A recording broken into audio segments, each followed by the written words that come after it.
창세기 강해가 이제 거의 마무리되어 갑니다. 아마 다음 주 설교면 총 155강으로 이제 마무리되어질 것 같습니다.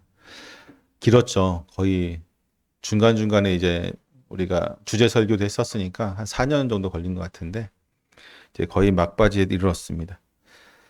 음, 우리가 좀 전에 어, 내 영혼의 하나님의 평화에 대해서 우리가 찬양을 불렀는데 우리가 평화를 갈망하지만 참된 평화를 얻지 못하는 이유는 어디에 있을 것 같아요, 여러분?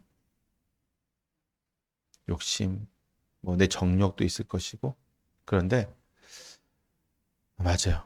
쓸데없는 근심이 제일 많습니다. 그 쓸데없는 근심은 어디서 오는 거냐면 그 근본적인 원인은 물론 근심은 미래에 대한 일에 대해서 우리가 불확실하기 때문에 가지고 있는 근심이지만 그 근본적인 원인은 사실 어디에 있냐면요. 과거의 상처에 있습니다. 과거의 수많은 상처들이 우리로 하여금 미래에 대해서 불안하게 만들어요. 사람은 누구나 과거의 상처를 품고 살아갈 수밖에 없죠. 인생이 아무리 평화로웠다고 할지라도 누군가는 다 상처들이 있을 수밖에 없습니다. 시간이 지나면 그 모든 상처들이 잊혀질 것만 같지만 이상하게 잘 잊혀지지 않는 기억들이 있어요. 상처들이 있습니다. 그 뇌과학을 연구하는 분들에게 물어보니까요. 우리가 기억을 오래 하는 기억도 있잖아요. 수십 년 전 기억들 생생하게 막 지금도 기억난다. 100이면 100 상처입니다. 우리가 웃고 즐거워했던 기억보다는 그것은 그리고 일반 기억들은 금방 단기 기억이 없어지는데 장기 기억, 오랫동안 기억되는 것은 대부분 거의 99%가 상처예요. 내가 아파했던 거, 고통스러웠던 거, 내 아이의 마음에 깊은 상처를 준 그런 기억들이 우리로 하여금 각인되게 한다는 거죠. 저도 과거를 돌아보면은 기뻐했던 기억이 있어요. 그렇지만 아주 어렸을 때, 3살 때 막 기억들 보면 거의 기억이 없는데 그때 있었던 어떤 상처 같은, 내 마음에 어떤 상처가 됐던 어떤 한순간의 장면들이 있거든요. 그런 장면들은 지금도 생생하게 기억이 납니다. 그러니까 우리는 이러한 상처들이 우리로 하여금 미래에 대한 불확실로 인해서 불안하게 만드는 것이죠. 또한 이런 상처들을 우리가 기억할 때마다 내가 잘못했지 하고 한탄하는 경우도 있고요. 또는 그 일에 대해서 누군가의 용서를 받았지만 그게 정말일까 하는 마음속에 어떤 불안감이 고개를 들기도 합니다. 그게 바로 죄책감이라고 하는 감옥이죠. 역사 속에서도 이러한 용서와 불신의 긴장은 반복되어 왔습니다. 우리가 잘 알고 있는 남아프리카 공화국의 최초의 흑인 대통령이었던 넬슨 만델라를 보게 되면 그는 당시에 인종차별 정책, 그 백인 우월주의 정책이죠. 이게 이제 아파르트 헤이트라고 하는데 여기에 저항했다는 이유로 무려 27년간 감옥에 갇히게 됩니다. 27년 중에 18년은 케이프타운 앞에 있는 로벤 섬이라고 하는 그 섬에서 보내게 되거든요. 여기는 간방이 정말 좁아요. 정말 좁아서 몸을 누이기도 힘듭니다. 그리고 하루 24시간 동안 24시간 중에 12시간 이상을 석회암을 채굴해야 돼요. 여기는.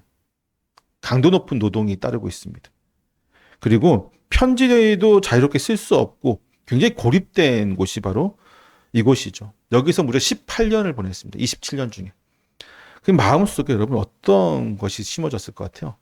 여러분이 아마 그런 곳에 있었습니다. 내가 억울하게 정말 죄를 지어서 그곳에 간 것이 아니라 난 그냥 자유에 대해서 얘기하고 평등에 대해서 얘기했는데 인류 보편적인 가치에 대해서 얘기했는데 그것에 대해서 나에게 이렇게 가혹한 형벌을 나에게 줬다고 생각하면 여러분 마음이 어떨 것 같습니까? 저 같으면 여기서 복수의 칼날을 매 순간 갈았을 것 같아요. 석회에서 캘 때마다 아주 그냥 복수의 칼날을 갈아 내가 나가게만 해봐. 하지만 그는 마음속에 복수의 칼날 대신 화해의 씨앗을 심고 있었습니다. 대단하죠. 1990년 만델라가 드디어 석방이 되었을 때 그를 기다리던 사람들은 이제 백인 정권에 복수하라고 외치게 됩니다. 그러나 만델라는 연설을 할 때 뭐라고 얘기하냐면 이렇게 얘기합니다. 감옥의 문을 나설 때 내 마음속에 증오를 가지고 나오면 나는 여전히 감옥에 갇힌 사람일 것입니다. 내가 증오라고 하는 복수의 칼날을 가지고 내가 감옥을 나왔으면, 그래서 나의 몸은 감옥에서 나왔지만 여전히 나의 마음과 나의 영혼은 감옥 안에 갇혀 있는 것 같다라고 이야기하고 있어요. 그는 대통령이 된 뒤에 자신을 고문했던 그 교도관들을 초대해서 함께 차를 마셨고요. 자신의 취임사에는 전직 그 백인 대통령, 자신을 감옥에 가뒀던 그 대통령을 불러서 국빈작으로 초청했죠. 그리고 진실은 드러나되 복수는 하지 말자는 이 원칙 아래에서 진실과 화해위원회를 세워서 가해자들에게, 사실 백인들이 흑인들에게 수십 년 동안 얼마나 큰 가해를 했습니까? 이제 흑인들은 복수의 때가 왔다고 기다리고 있는데 만델라는 진실과 화해위원회를 만들어서 흑인들로 하여금 진실을 고발하게 했어요. 단지 원칙은 뭐냐? 무조건 그것을 용서해 주는 것. 이 원칙이었습니다. 흑인들이 저 백인이 농장주가 뭐 누구를 죽였어요. 저 백인 농장주가 우리에게 뭐 고문을 했어요. 뭐 임금을 주지 않았어요. 다 고발하고 고소할 때에 인민재판 같은 게 있잖아요. 예전에 우리가 그 6.25라든지 이런 거 보면은 공산당들이 인민재판에서 막 죽이고 있잖아요. 그것처럼 인민재판처럼 막 고소를 한다고요. 고발을 막 사람들이 하면 그 사람이 와서 진심을 다해서 나는 회개합니다. 라고 얘기하고 그 회개를 다 받아주고 용서해 주는 거죠. 이게 이제 진실과 화해위원회였는데,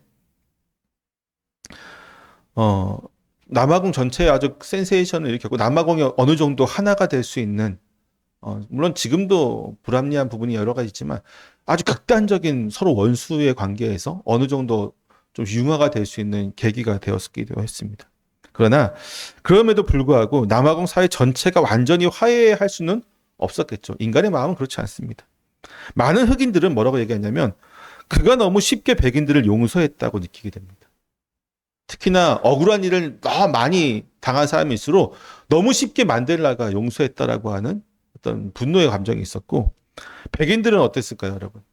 백인들 용서받았으니까 마음 편했을까요? 아니죠. 그 용서가 언젠가는 복수로 바뀌지 않을까 하는 두려움을 품고 살아가게 됩니다. 지금 여러분 우리가 남아프리카 공화국의 소식을 잘 알지는 못하지만 여러 얘기를 들어보면 넬슨 만델라 이후에 여러 대통령들은 흑인 우월주의 정책을 하는 것 같아요. 백인을 억압하는 정책들을 하는 것 같습니다. 그게 실현되는 거죠. 백인들의 우려가 나오고 있는 것 같습니다. 제도적으로는 넬슨 만델라라고 하는 강력한 지도자 앞에서 제도적으로는 이 화해라고 하는 것이 이루어졌지만 인간의 마음속 깊은 이 죄책감과 불신은 여전히 남아 있었기 때문에 완전히 이루어질 수 없었던 것이죠. 우리나라도 비슷한 시도들이 있었습니다.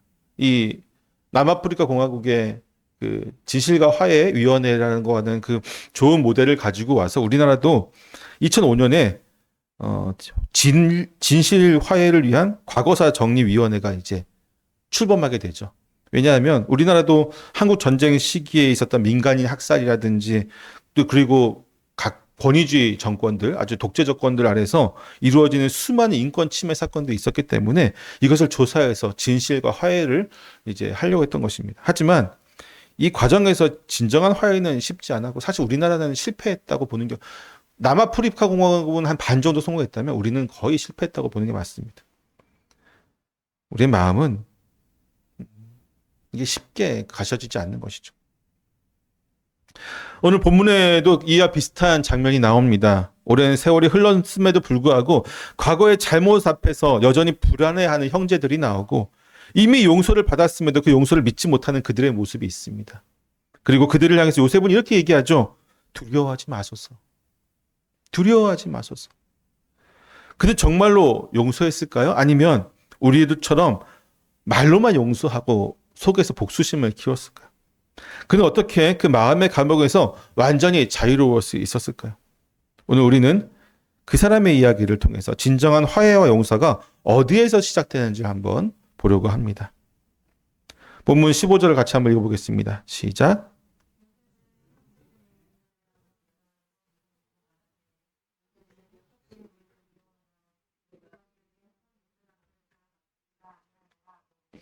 자, 야곱의 장례식을 마쳤습니다. 그리고 애굽으로 돌아온 직후에 얼마 되지 않았죠. 직후에 형제들의 마음을 사로잡은 것은 아버지를 잃은 슬픔도 아니었고 미래를 향한 꿈도 아니었습니다. 극심한 불안과 두려움이었습니다.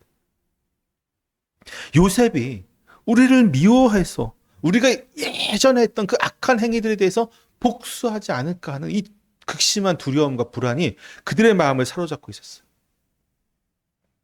야곱이 살아있을 때, 아버지가 살아있었을 때는 그의 존재가 그들의 심리적인 내 마음의 어떤 방패가 되어서 어느 정도의 평안을 주었지만 이제 그 방패가 사라지자마자 과거의 죄가 올무가 되어서 그들을 짓누르기 시작하는 것입니다.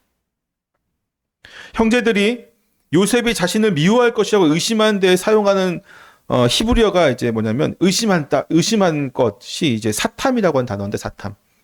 이 단어는요. 언제 사용된다면 과거에 에서가 야곱에게 자신의 축복을 가로챈 것에 대해서 미움에 대한 마음을 품었을 때도 이 사탐이라고 하는 단어가 사용되었습니다. 그때 에서는 아버지 이삭이 죽으면 야곱을 죽이겠다고 다짐했었죠. 내가 아버지 이삭이 죽으면 야곱을 내가 죽이겠다고 다짐했던 그 마음이었습니다. 야곱은 사실 그 미움을 피해서 먼 타향으로 도망가야 했습니다. 야곱의 죽음 앞에서 충분히 애통하지 못한 상태에서 요셉의 형제들은 그의 마음속에 요셉의 마음속에 에서와 같은 오랜 안갚음의 감정이 숨겨져 있을 것이라고 지레짐작하면서 자신들 역시 그와 같은 보복을 당할 것이라는 불안감에 사로잡혀 있는 것입니다. 아이러니하게도 우리가 창세기 45장, 그 전에 몇 장이죠? 돌아가다 보면은 요셉의 이야기가 처음 등장할 때를 보면은 요셉의 이야기를 시작하는 게 형제들이 요셉을 미워하는 것부터 시작을 해요. 근데 이제 이 요셉의 이야기, 창세기가 마무리되어 가는 끝날 지점에는 자신들의 미움을 통해서 두려워하는 형제들이 이루어지죠. 요셉의 이야기가 시작할 때는 요셉을 미워하는 형제들이었는데 요셉의 이야기가 끝나가는 현 시점에서는 그 미움에 대한 두려움이 이야기를 지금 이끌어가고 있습니다. 요셉이 형제들을 미워한다는 것은 그저 형제들의 상상일 뿐이었지만 그들의 어떤 근심에 의한 상상일 뿐이었지만 그들의 죄책감이라고 하는 그 마음이 그들의 합리적인 판단을 다 마비시키고 부정적인 생각만이 가득하게 만들어버립니다. 우리 인생은 그렇습니다. 우리가 죄책감 또는 우리 안에 뭔가에 대한 어떤 큰 상처들이 자리 잡게 되면요. 우리는 긍정적인 생각을 할 수 없어요. 항상 부정적이고 비합리적. 옆에서 보면은 들으면 그 말도 안 되는 얘기라고 할 수밖에 없는 우리가 제3자가 되면은 야 말도 안 되는 얘기 하지 마. 그럴 리가 없어라고 할 수밖에 없는 그러한 얘기들, 그러한 상상들을 우리 스스로가 매 순간마다 할 수밖에 없어요. 과거의 상처가 과거의 우리 죄책감들이 우리로 하면 그렇게 만든다고 하는 것이죠. 극단적으로 만들고 극단적으로. 때문에 형제들은 스스로를 괴롭히면서 과거 요셉에게 저지른 일을 우리가 그에게 행한 모든 악이라고 인정하고 있습니다. 우리가 그에게 행한 모든 악. 그들은 젊은 시절 그 결과가 어떻게 될지 깊이 생각하지 않고 약한 동생에게 쉽게 악을 행하였습니다. 그렇지만 이제 그들이 쉽게 행했던 그 악한 일이 부메랑이 되어서 그들의 발목을 지금 잡고 있는 것이죠. 여러분이 젊었을 때 한번 생각해 보십시오. 어렸을 때, 젊었을 때의 장점은 뭡니까? 힘이 강하다는 거죠. 열정이 있다는 것입니다. 젊음은 돈을 주고도 사도 아깝지 않은 것이죠. 하지만 젊음의 큰 약점 중에 하나는 무모하다는 것입니다. 분별력이 약하다고 하는 것이죠. 때문에 어린 아이들을 보게 되면요. 친구들에게 너무나 쉽게 욕을 하거나 놀리거나 폭력을 행하거나 그것이 너무 자연스러워요. 그것이 어떤 결과를 가져올지에 대한 아무런 생각이 없습니다. 아무리 말의 힘이 무겁고 말의 힘이 심지어 사람을 죽일 수도 있다고 아무리 강조하고 설교해도 아이들이 그것이 가슴에 박히지가 않으면 그리고 이것이 성장해서 이것이 성숙으로 나아가지 않으면 결국 그 아이들 여전히 친구들과 만나면 아니면 누군가에 대해서 쉽게 그렇게 공격을 하게 되죠. 오늘날 사이버라고 하는 이 인터넷, 그 컴퓨터 안의 세상에는요, 말도 못할 욕들이 난무하고 있습니다. 정말 좋게 좋게 포장해서 부모님 안부를 묻는다고 우리가 얘기를 하지만, 말도 안 되는 거죠. 입에 담지 못할 온갖 흉악하고, 온갖 더럽고, 온갖 추악한 말들을 인터넷상에서 초등학교부터, 아니, 그보다 더 어린 나이부터 작년에 이르기까지 얼굴이 보이지 않는 그곳에서 마음껏 발산합니다. 근데 그것이 어떻게 돌아올지 몰라서 그렇죠. 한 번이라도 이게 고소가 이루어지고 자기가 경찰서 끌려가면 다시는 안 하게 됩니다. 못하죠. 이것이 어떻게 결과가 나오는데. 최근에 보니까 연예인들에게 막 욕을 하시는 분들에 대해서 예전에는 연예인들이 다 감수했는데 요새는 그냥 알짤없이 다 고소고발 하더라고. 명예훼손 뭐 해가지고 고소고발 다 합니다. 그러면 경찰서 끌려가서 그제야 후회하고 눈물을 흘리는 사람들이 많이 나오죠. 여러분, 말 한마디가 성경에서는 뭐 거기 성경의 모든 곳에서 얘기하는 거지만 성경은 말하기를 항상 더디하라고 얘기합니다. 그리고 뭘 속히 하라고요? 듣는 걸 속히 하라고 얘기합니다. 많이 듣되 말하는 것은 적게 안 하는 것은 무슨 얘기냐면요. 우리의 실수가 대부분 어디서 나오는 거예요? 말에서 나오기 때문입니다. 그것이 우리의 올무가 되지 않도록, 특히나 성도 간에 올무가 되지 않도록 정말 신중할 필요가 있겠죠. 요셉은 이미 오래전에 그들에게 뭐라고 얘기했었냐면요. 근심하지 마소서, 한탄하지 마소서라고 얘기했었어요. 창세기 45장에서 이제 그런 말을 하고 나서 그들을 그때 이미 용서를 했습니다. 형제들은 여전히 요셉의 완전한 용서를 진심으로 믿지 못하고 있었습니다. 이미 그때 처음에 17년 전 그 전에 처음에 애굽에 왔을 때에 이미 요셉은 그들에게 용서의 마음을 품었지만 그리고 용서의 말을 그들에게 했지만 그들은 그 말을 믿지 못하고 있었습니다.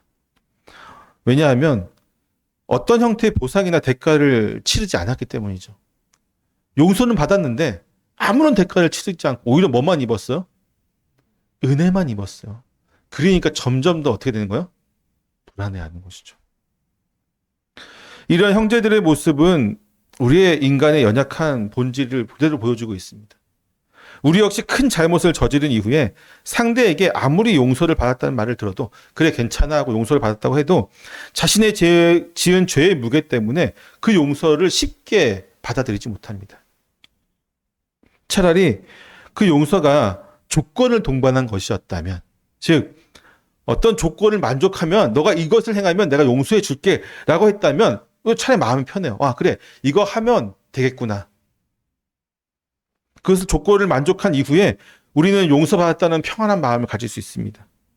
그렇지 않고 아무런 대가도 치르지 않은 상태에서 너무나도 큰 우리가 감당할 수 없는 큰 죄를 용서받았다고 한다면 대부분의 사람들은 결국 그 용서가 조건적이거나 일시적인 것, 완전한 것이 아니라고 의심할 수밖에 없는 것이죠. 그것이 바로 죄인의 본성이고 죄인의 마음입니다.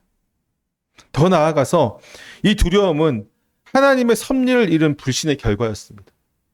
요셉은 형제들을 만날 때부터 이미 17년간 하나님의 생명을 구원하시려고 나를 당신들 앞에 먼저 보내셨다고 계속해서 얘기를 했습니다.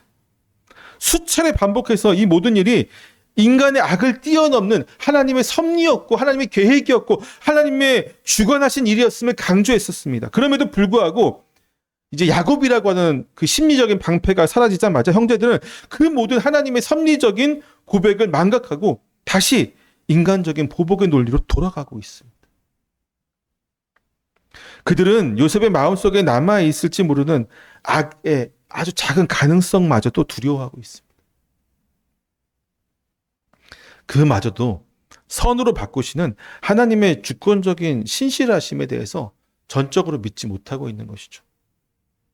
그들의 눈에는 요셉이 지난 17년간 베풀었던 안정과 보호와 풍성한 은혜와 섬김이 마음에 들어오지 않은 거야. 오직 과거의 죄와 미래의 심판만이 그들을 가득 채우고 있습니다. 오늘날 수많은 그리스도인들도 이렇게 살아가요.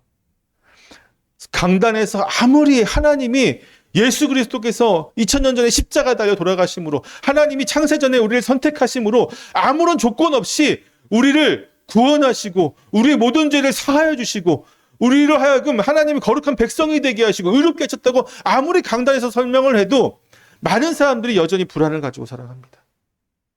상당수의 그리스도인들이 자신이 죄를 범할 때마다 바쁜 일이 있어서 교회를 못 나왔어. 그럼 불안해요 또. 오늘 회사에 어쩔 수 없이 가야 돼요. 교회를 못 나왔어요. 말씀을 못 들었어요. 불안합니다. 내가 오늘 하나님께서 하신 말씀대로 살지 못했어요. 불안합니다. 내가 정말 큰 죄를 범해서 도둑질을 했어요. 누군가를 미워했어요. 형제들과 다툼이 있었어요. 하나님 앞에 죄를 지었다고 느끼는 순간에 우리의 구원이 정말 확실한 게 맞나? 라고 하는 의심을 품고 살아가는, 여전히 사실 우리와 이 요셉의 형제들 사이에 이 심리적인 차이는 거의 없다고 보면 맞습니다. 그렇게 해서 웨스트민스터 신앙고백서에 보면은 우리 신앙의 선조들은 뭐라고 했냐면요. 우리가 그러한 마음이 들지 않도록 하기 위해서 꾸준하게 말씀을 읽고 기도 생활하고 경건의 생활을 꾸준하게 하라는 거예요. 그것을 어느 순간 바쁘다는 핑계로 아니면 일이 있다는 핑계로 여러 가지 핑계를 대면서 그것을 멈추거나 중단하는 순간에 의심의 여지 없이 사단은 우리 마음속에 들어와서 계속해서 의심하게 만듭니다. 너 구원받은 거 맞아? 너 요새 말씀도 안 보잖아. 너 어저께 누구를 때렸잖아. 너 어저께 말로 누군가를 죽였잖아. 너 어저께, 그저께, 지난주에 계속해서 사단은 우리 마음을 찌르고 뭐 그러면 하나님 백성 아니야. 그렇지 않다는 것이죠. 여러분, 우리는 용서하는 요셉이 되기를 원합니다. 용서받지 못한 감정으로, 죄책감으로 살아가는 요셉의 형들이 아니라 요셉이 되기를 진정으로 축원합니다. 야곱의 장로가 끝난 이후에 요셉의 형제들은 과거의 죄책감과 두려움, 미래 두려움에 사로잡혀서 요셉에게 나아가는 방법을 모색하는데 그들이 선택한 방법은 직접적으로 대면하는 것이 아니라 중개자를 통해서 메시지를 전하는 것이었습니다. 16절 한번 읽어볼까요? 시작.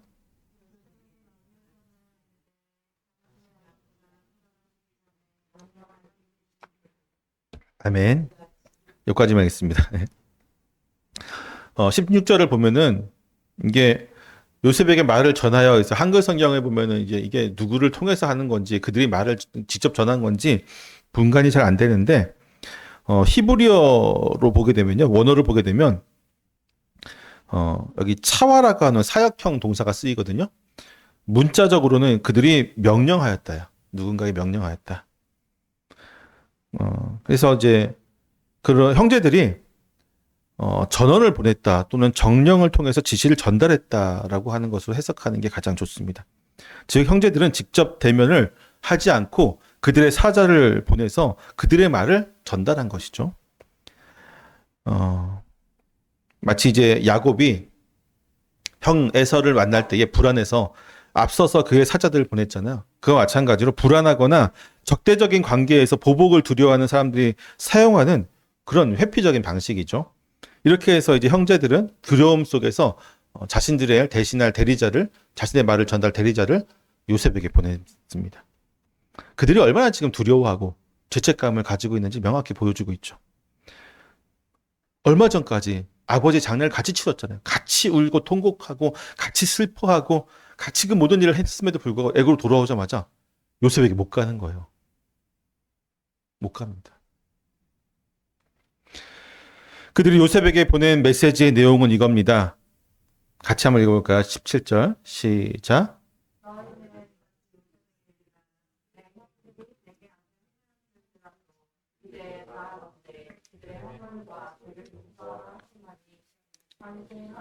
하나님의 종들인 우리 죄를 이제 용서하소서 하매 요셉이 그들이 그에게 하는 말을 들을 때에 울었더라.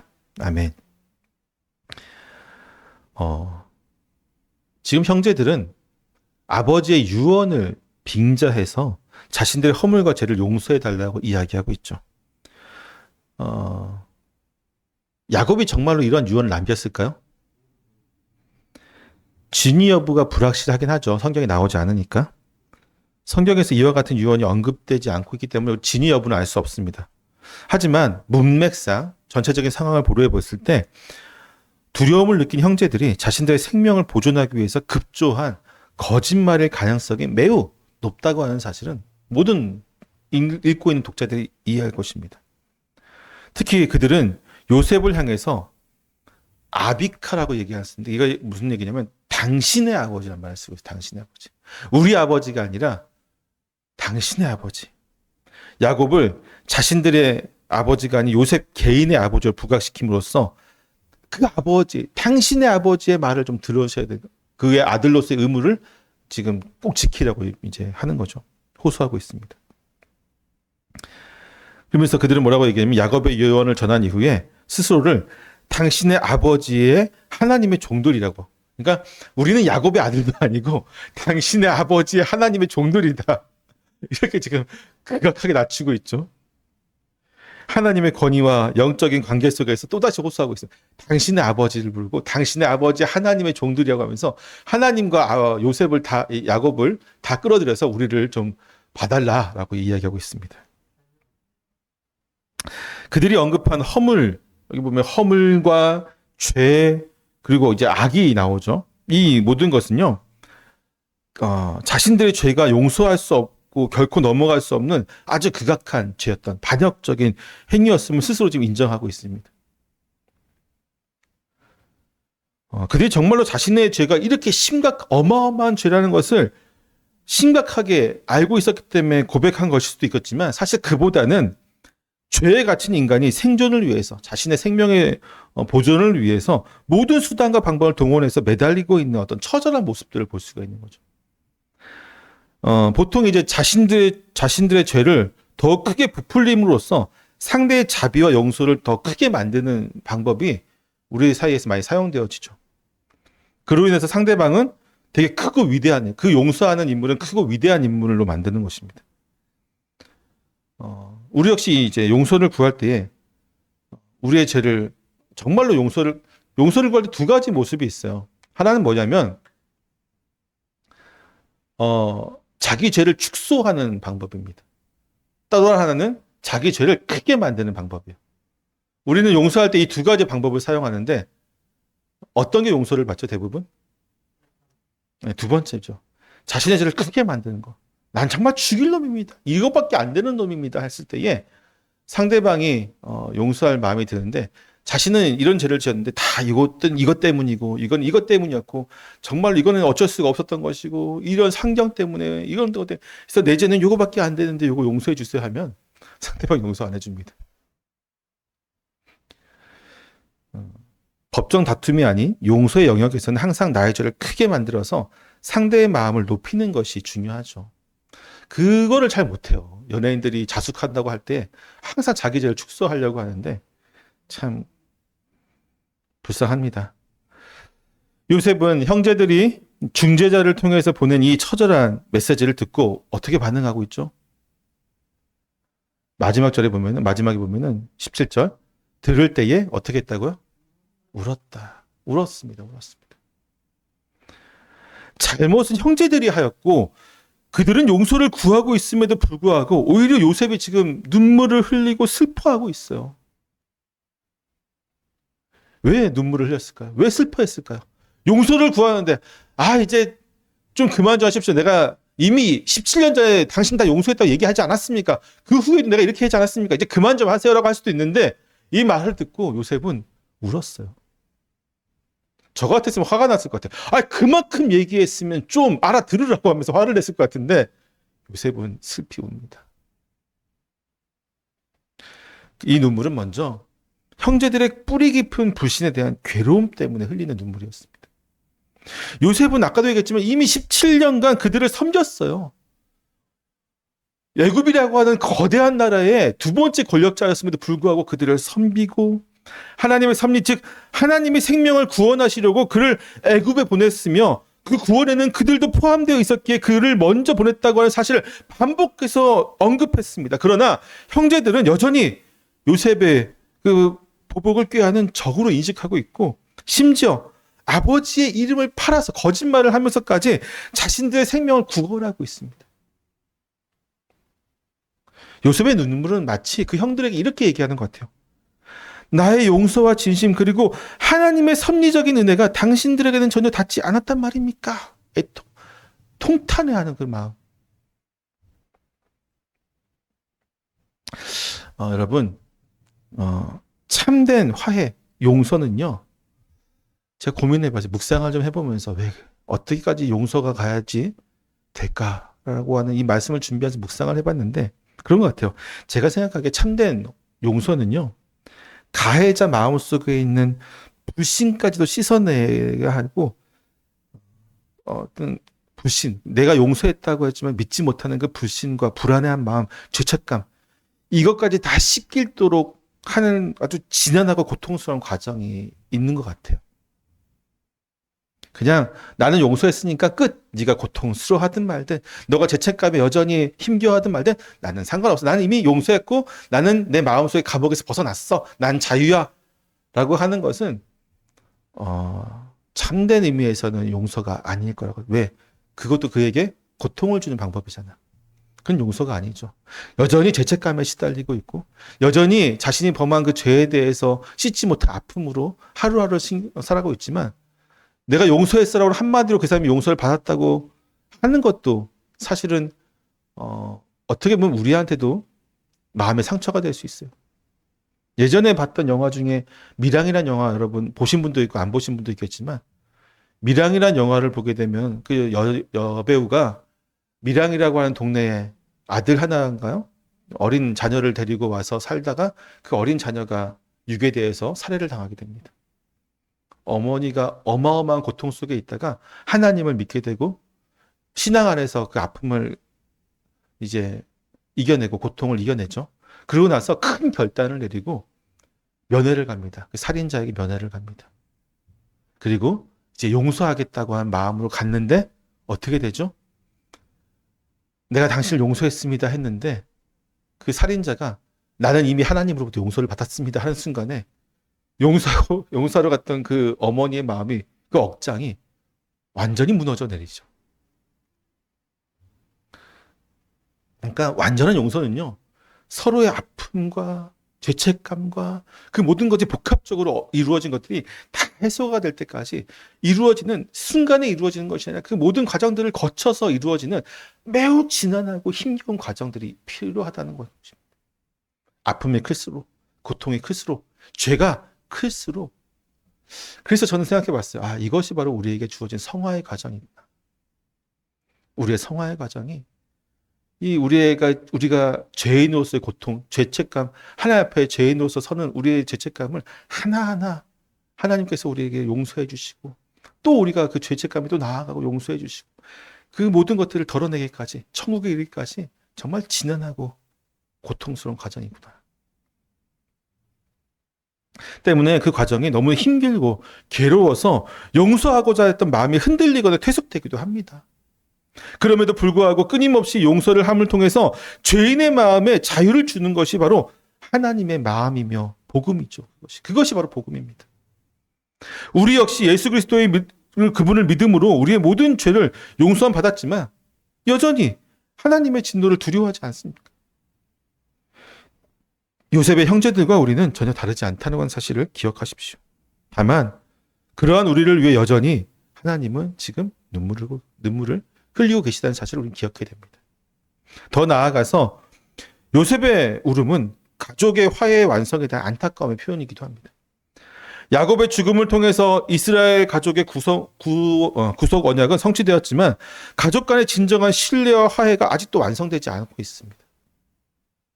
형제들의 불신은 요셉에게 언약적 공동체 회복이 아직 덜 되었다고 하는 요원하다고 하는 쓰라린 현실을 지금 상기시켜주고 있습니다. 요셉의 눈물은 우리의 불신과 연약함 때문에 우셨던 예수 그리스도의 눈물을 예표하기도 합니다. 그분이 우리 때문에 우셨지 않습니까? 예수님께서 이미 십자가로 우리의 모든 죄를 대속하고 조건 없는 용서를 통해서 우리에게 자유를 선포하셨음에도 불구하고 우리가 여전히 불안과 죄책감에 사로잡혀서 그 용서의 능력, 그 복음을 믿지 못하게 될 때 주님께서 여전히 우리를 보시고 안타까워하시며 울고 계시다고 하는 것이죠. 그리스도의 눈물은 죄인의 마음속 깊은 불신까지 녹여서 온전한 확신을 주기 위한 하나님의 언약적인 서막이 되기도 하죠. 그러니까 우리는 죄 때문에 고통에 괴로워할 때마다 내가 괴로워하는 그 모습 때문에 울고 계시는 예수님을 떠올려야 돼요. 죄책감에 불안해하면서 나왔던 형들 때문에 요셉이 울었던 것처럼 우리가 죄를 범한 것 때문에 우리가 두려워 떨면서 하나님을 멀리 하려고 할 때마다 주님께서 더 고통스러워하시고 더 괴로워하신다니까, 더 눈물을 흘리신다니까요. 그렇다고 죄를 지어놓고 뻔뻔하게 예수님이 다 용서하셨으니까 나의 죄는 난 죄가 없어 하면서 마음껏 죄를 범하라는 게 아니죠. 우린 구원파가 아닙니다. 요셉의 눈물을 통해 자신들의 메시지가 전달되었음을 확인한 이 형제들은 이제 중재자 뒤에 숨어 있지 않고 요셉의 앞에 직접 나서게 됩니다. 18절을 한번 읽어볼까요? 시작.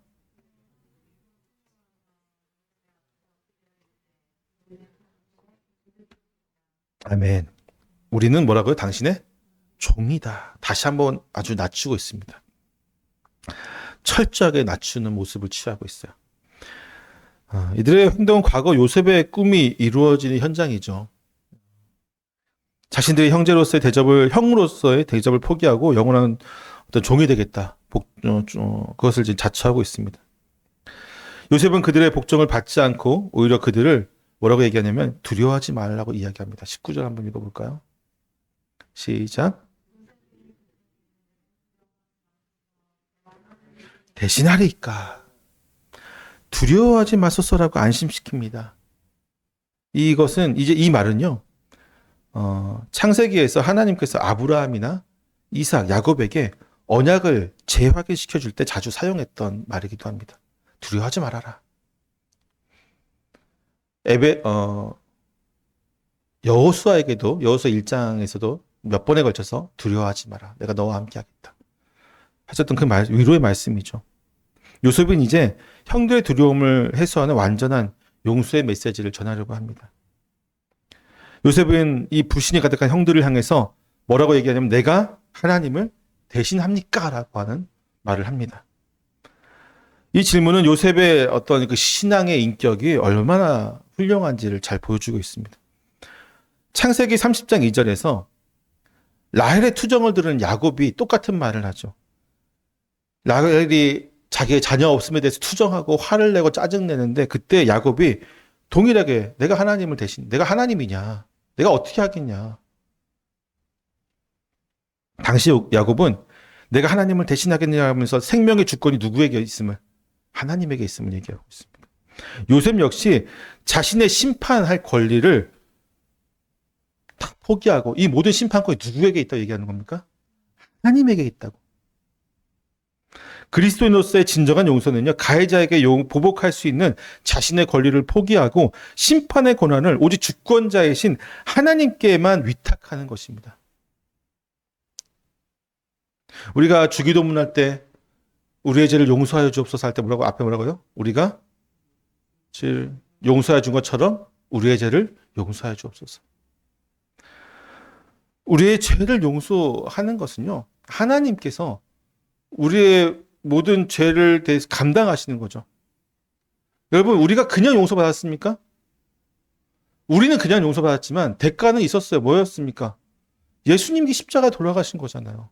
대가 없는 용서는 없습니다. 단지 우리가 그 대가를 치르지 않았을 뿐이죠. 아이들이 악한 죄를 저지르는 이유 중에 하나는 몰라서도 있지만 뭐도 있어요. 자기가 대가를 치르지 않을 거라고 하는 믿음이기 때문입니다. 누가 대가를 치러요? 부모가 대가를 대신 치르죠. 제가 예전에 서울에서 부목사로 있을 때에 어떤 이제 권사님이 그러시더라고요. 우리 손주가 지난주에 남의 차 본네트 위에 올라가서 막 뛰어가지고 막 난장판이 됐다고 하는 거예요. 어떻게 했을까요? 그 애는 모르죠. 유치원생인데. 네, 손해배상을 어마어마한 돈을 손해배상 외제차였다고 하는데 모르기 때문이에요. 우리도 그런 것 같아요. 우리가 우리가 우리의 죄에 대한 책임을 지지 않았잖아요. 그렇죠? 여전히 그 모든 것은 예수님께서 지셨습니다. 때문에 우리는 방종할 때가 참 많이 있어요.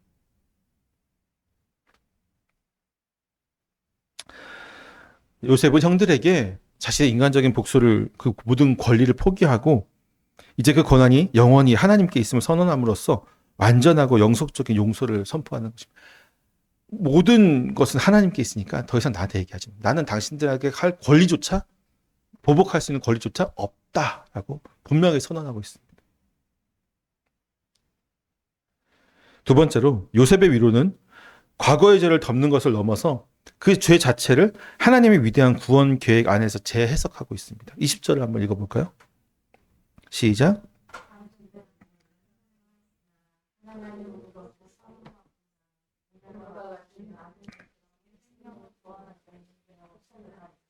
아멘.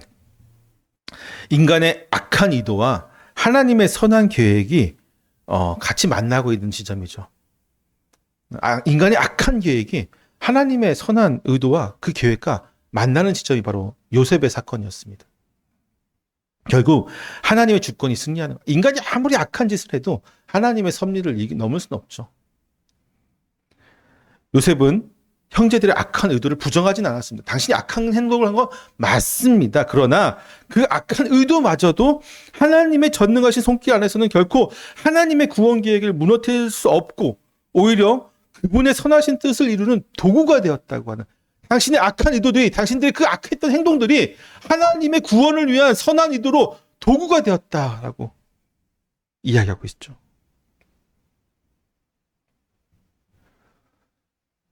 하나님께서 우리의 모든 일을 주관하고 계심을 믿으십니까? 때로는 우리가 선한 의도로 하는 행동도 있고, 때로는 우리의 마음속에 악한 마음을 품고 하는 것도 있고, 정욕을 품고 하는 것도 있고, 욕심을 품고 하는 것도 있고, 미워하는 마음을 품고 하는 것도 있겠지만, 그 모든 섭리를 통해서 하나님은 선으로 역사하신다고 하는 거죠. 누구를 통해서? 하나님의 백성을 통해서. 때문에 제가 항상 강조하는 거지만 주님의 영광을 위해서 하겠습니다. 굳이 할 필요 없어요. 그거 하지 마세요. 오히려 주님의 영광을 위해서 하겠다면서 자기 영광을 챙기는 경우가 훨씬 더 많습니다. 그냥 말씀대로 살아가는 거예요. 최대한 말씀을 지키려고, 하나님 말씀대로 살아가려고 할 때에 하나님이 알아서 거기서 역사하신다고요. 여기는 내가 영광을 이만큼 취하고, 여기서 내가 영광을 이만큼 취할 것이고, 하나님이 취하시는 거지. 우리가 뭐라고 감히 하나님 영광을 우리가 갖다 바치겠습니까? 그렇지 않아요. 21절 한번 읽어볼까요? 시작. 두려워하지 마소서. 내가 당신들과 당신들의 자녀를 기르리이다 하고 그들을 간곡한 말로 위로하였더라. 아멘. 요셉은 마지막으로 두려워하지 말고 당신들의 자녀를 기르겠다라고 어떤 현실적인 약속을 하고 있습니다. 요셉은 형제들의 악을 갚는 대신 오히려 그들의 생존을 책임지고 심지어 그들의 자녀들까지 자기가 복양하겠다고 하는 선으로 그들을 대하고 있습니다. 사랑을 베풀고 있는 것이죠. 또한 요셉은 두려움에 떨고 있는 그들의 과거의 가해자들을 간곡한 말로 위로하고 있습니다. 이게 뭐라고 해요? 간곡한 말로 위로하였더라. 이 간곡한이라고 번역된 히브리어가 이제 리밤이라고 하는 단어인데요. 이게 레밤이라고 하는 심장의 어떤 파생어예요.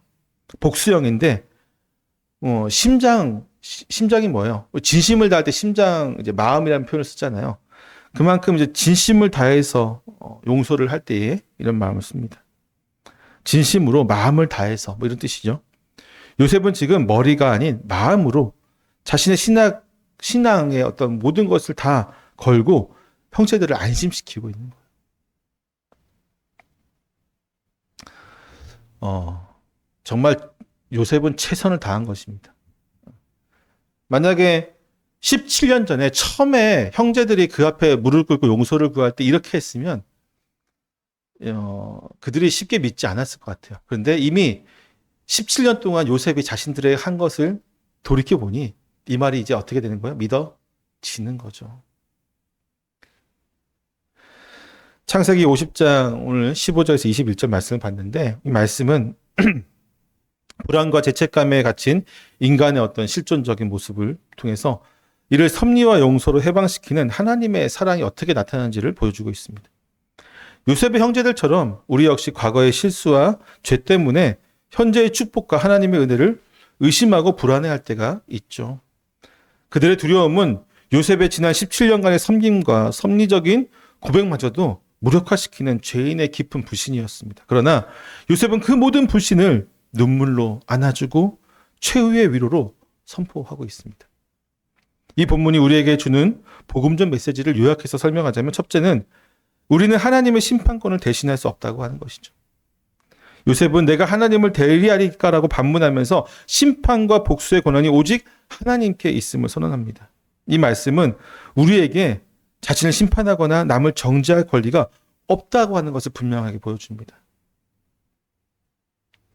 이미 예수 그리스도 안에서 우리의 모든 죄가 십자가에서 완전히 해방되었고 다 처리되었기 때문에 우리는 하나님의 용서를 의심하거나 스스로에게 형벌을 가할 필요가 없다고 하는 것이죠. 둘째로 우리의 악까지도 하나님의 선한 섭리를 막을 수 없습니다. 요셉이 당신들은 나를 해하려 했으나 하나님은 그것을 선으로 바꾸었다라고 하는 이 위대한 고백은 인간의 죄와 악한 의도조차 하나님의 주권적인 구원 계획을 무너뜨릴 수 없다고 하는 그 진리를 명백하게 보여주고 있습니다. 우리의 연약함, 실수, 심지어 과거의 죄까지도 그리스도의 십자가 안에서 재해석될 때 하나님은 그 모든 것을 협력하여서 궁극적인 구원을 이루어 가시죠. 예를 들어서 여러분, 우리가 아무리 죄를 지었어도 바울만큼 죄를 지었을까요? 바울은 그리스도인들 잡아다 가두기도 하고 죽이기도 하는 사람입니다. 그 현장에 있었던 사람이고요. 어마어마한 죄를 범했어요. 하지만 그것도 들어쓰시는 게 하나님의 영광으로 들어쓰시는 분이 바로 우리의 주님이시죠. 마지막으로 완전한 용서는 삶의 책임과 언약적인 사랑으로 완성이 되어집니다. 요셉은 말로만 용서한 것이 아니라 내가 당신들과 당신들의 자녀를 기르겠다라고 약속을 합니다. 실제적인 보호와 책임을 지겠다고 하는 것이죠. 하나님의 용서가 단지 십자가에서 끝나는 것이 아닙니다, 여러분. 우리는 기억해야 될 게 십자가 2000년 전에 예수님께서 십자가 달려서 돌아가심으로 하나님 용서가 끝났다고 하는 것이 아닙니다. 여전히 그분은 성령님을 통해서 우리를 지키시고 인도하시고 우리가 죄에 물들지 않게 막으시고 우리가 날마다 주의 말씀이 기억나게 하시고 주의 말씀대로 행하게 하시고 우리를 십자가의 길로 저 구원의 길로 매 순간마다 한 걸음 한 걸음씩 인도하시고 끌어가시고 책임지시는 분이시죠. 결코 한 번 용서 2000년 전에 그걸로 끝나시는 분이 아니시죠. 그분은 책임지시고 우리를 삶을 인도하십니다. 두려워하지 마소서라고 하는 이 요셉의 위로는 오늘날 죄책감과 불신에 사로잡힌 모든 성도들을 향한 주님의 음성입니다.